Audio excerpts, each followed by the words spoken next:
தலாய் லாமாட்ட போய் கேட்டாங்க, மனித வாழ்க்கையின் மிகப்பெரிய ஆச்சரியமாக எதை பார்க்கிறீர்கள்? தலாய் லாமா சொன்னார், ஒரே ஒரு விஷயம் தான் சார் எனக்கு ரொம்ப ஆச்சரியமாக இருக்குது. இந்த மனிதர்கள் இருக்கிறார்களே, என்னவோ இந்த உலகத்தில் 500 வருஷம் வாழ வந்த மாதிரியே ஒவ்வொருத்தரும் நினச்சிக்கிட்டு வாழ்கிறானே, அதுதான் எனக்கு பெரிய ஆச்சரியமாக இருக்குன்னார்.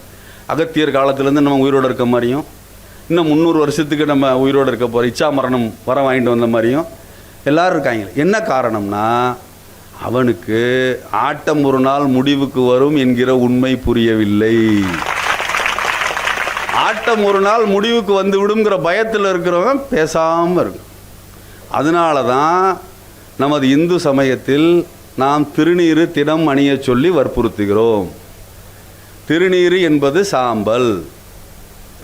சாம்பலாகத்தான் உன்னுடைய உடல் ஒரு நாள் போக போகிறது. நீ நெத்தியில் இட்டிருக்கக்கூடிய சாம்பலாகத்தான் இந்த மனித உடல் மாறப்போகிறது என்பதை தினம் தினம் ஞாபகப்படுத்துவதற்காகத்தான் என்ன பண்ணுறோம்?